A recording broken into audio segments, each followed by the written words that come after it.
Hi, I'm Tyrone. Like your shoelaces, you tie your own. Today, dry aging.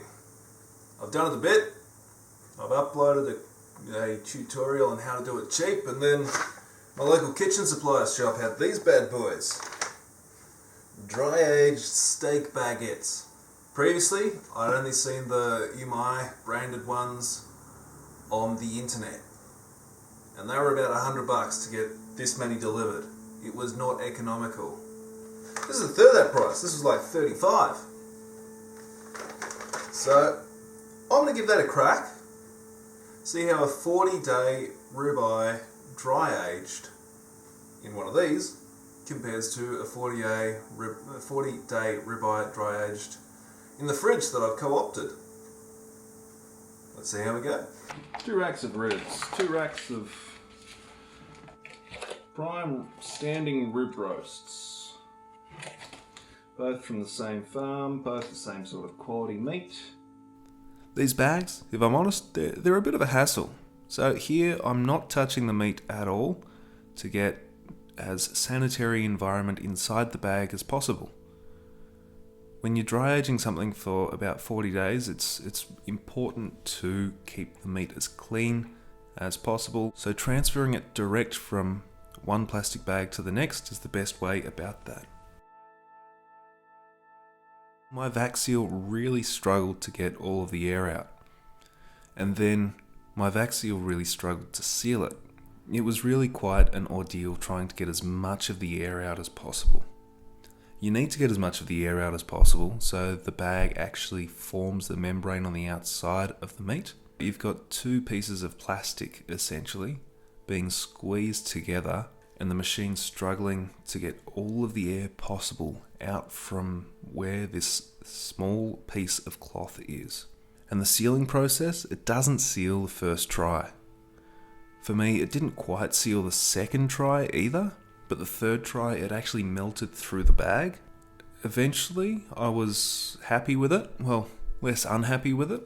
Then, to encourage circulation and to prevent one spot from just sticking, when you put it in your fridge, especially a fridge with glass shelves, it had to go on a tray like this to encourage air circulation, in as much as air circulation is a factor. Dry aging in the fridge that I built. This is far less complicated. Simply open the meat and put it in the fridge. Previously I've hung it. It's unnecessary. This has wire racks so you can just put it straight up in the fridge. If I was going to be absolutely perfect about it, I could have cut one of these racks into 2 and put one in the bag, one in the fridge, and tried to taste the difference afterwards. For me, I was going in completely blind. I didn't know what to expect from this process at all. So I didn't know if they were going to end up tasting exactly the same or entirely different. They are as close to the same piece of meat as I could find. They weighed within 100 grams of each other. They had the same score. In fact, I wouldn't be surprised if they were taken from each side of the cow, each side of the same cow. I mean, I kind of would be surprised, but they were similar enough. Let's see how that turned out. 40 days later, bringing out the big guns, and by guns I mean ribs. The one in my home-built fridge had quite the pellicle. The one in the Umai bag, well, pulling that out as well, it looks fairly well like it should. It had also developed quite the pellicle on the outside. You can see that through the bag. There were a few little air pockets. Don't know how they got there. They were annoying. I resealed it a couple of times as the process was going on because the meat shrunk, but there was still some at the end as well. Pulling it out of the bag, there was quite an immediate difference that struck me. You can kind of see it from this camera angle, but here, look at how glossy that pellicle is. It reflects the light quite well, compared to this one, which isn't glossy, it's quite matte. The one from the bag had a nearly plasticky exterior. This being my first time using these bags, I was not expecting that at all. You can see from these cameras just the stark difference. That one has a sheen to it. It's reflecting the light, whereas that one doesn't.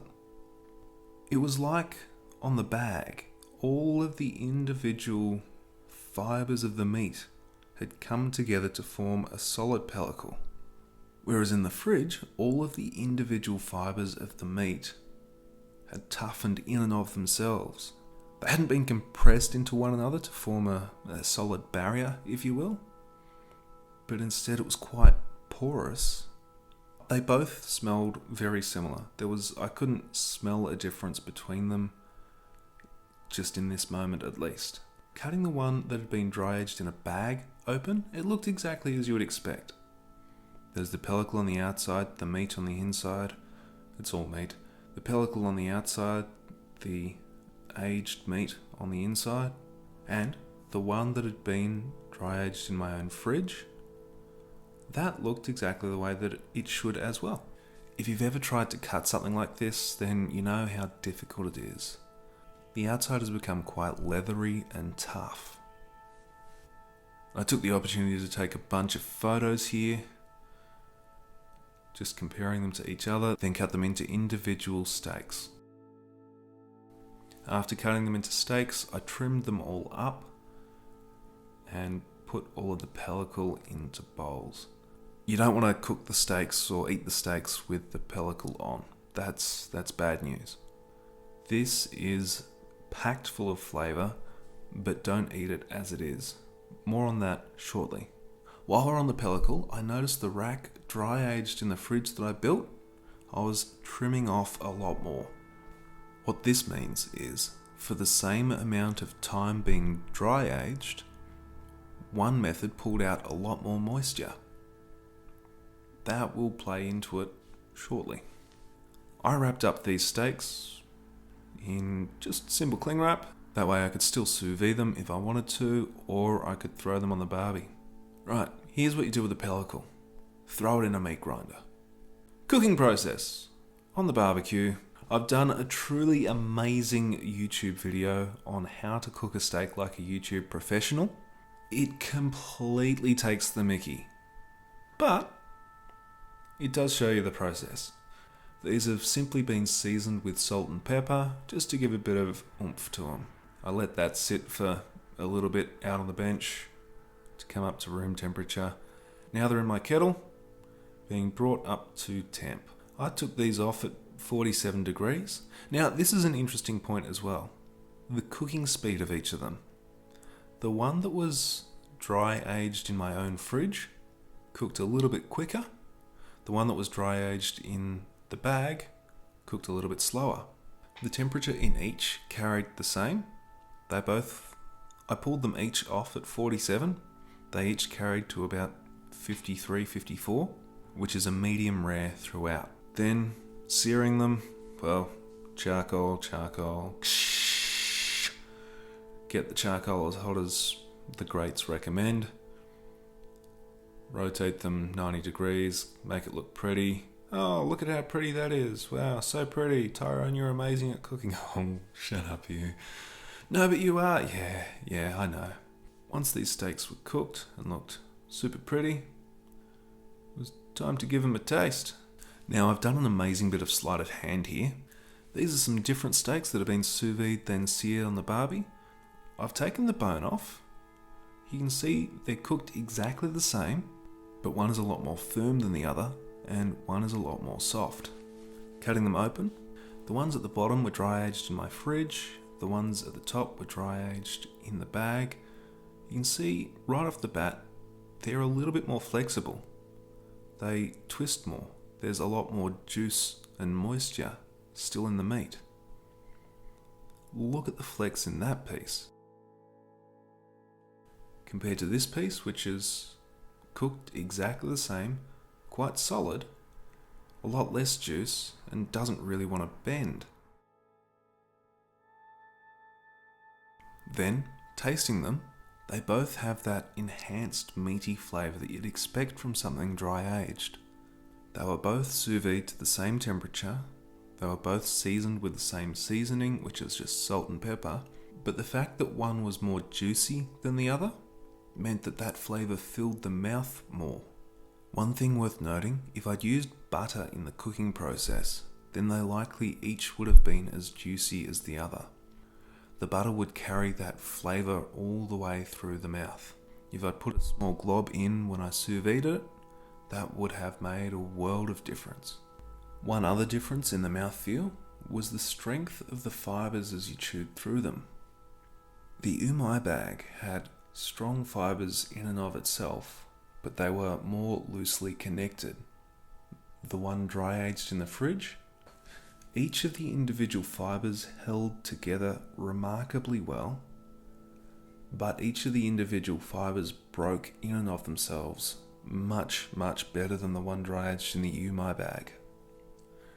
To me, it's like the difference between something that's been in a slow cooker all day or in a barbecue all day and done perfectly. The one in the umai style bag is like it's been slow cooked all day. At the end of the day, you have this remarkably tender piece of meat that just falls off the bone if it's on a bone to begin with. All of the individual fibres just come off it perfectly. A more exaggerated version of that would be to say that it's stringy. I don't think it was stringy at all, but to raise the roof and give you a slightly clearer mental image of what it tastes like, it was slightly stringier. The one dry aged in my fridge is like beef short ribs that have been barbecued perfectly all day. If I pull it out at the perfect temperature and let it rest, it doesn't disintegrate when you bite into it. It holds as the solid piece of meat. You get that clean bite through. A more exaggerated version of that would be something like fairy floss, where as you bite through it, it just crumbles under your teeth. It doesn't take much effort to get through it, but it holds together brilliantly. To top it off, I'm pretty surprised at the difference. Coming into this, I had no idea what to expect. Now, I'm glad that I did this. They each are brilliant steaks, and that was such a stark contrast from one steak to the other. It was quite surprising. They're both radically different methods of dry aging that come with radically different results. If you like content like this, then you're in luck, because I occasionally make content like this. Smash that subscribe button. Also, liking and sharing it would be cool too. Feed the algorithm. Drop a comment. Peace out, homies.